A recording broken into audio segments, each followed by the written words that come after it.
નમસ્કાર, CB24 ન્યૂઝમાં આપનું સ્વાગત છે અને હું છું આપની સાથે આલોક. બુલેટિનની શરૂઆત કરીશું મહત્વના સમાચારોથી. અંબાજી મેળામાં એક 10 વર્ષના બાળકે પ્રામાણિકતાનું ઉત્તમ ઉદાહરણ પૂરું પાડ્યું છે. અંબાજી મેળામાં એક 10 વર્ષના બાળકે પ્રામાણિકતાનું ઉત્તમ ઉદાહરણ પૂરું પાડ્યું છે. સાણંદથી અંબાજી દર્શન માટે આવેલા સાહિન નામના બાળકને એક દુકાન પાસેથી 7,000 રૂપિયાનું કવર મળ્યું હતું. માત્ર 10 મિનિટમાં જ એક વ્યક્તિએ આવીને રૂપિયા ખોવાયા હોવાની વાત કરી હતી.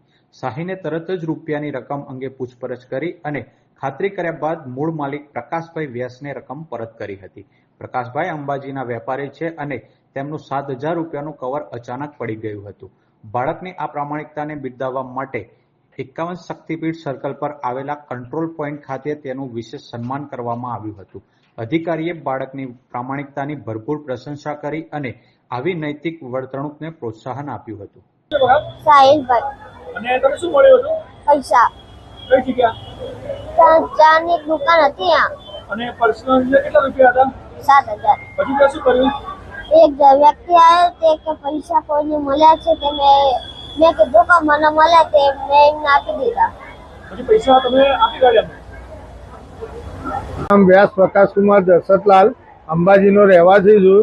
મારા 7,000 રૂપિયા પડી ગયા હતા. આ છોકરાને મળ્યા હતા. હું 10 મિનિટ પછી પાછો આવ્યો, એટલામાં પૈસા વધ્યા હતા. છોકરાએ કીધું સાહેબ મને મળ્યા છે, એને મને પૈસા પાછા આપ્યા. મેં મારી રીતે એને ઇનામ જે આપવું હતું એ આપી દીધું. આવા કામગીરીથી કેવી ખુશી થાય? બહુ આનંદ છે સાહેબ.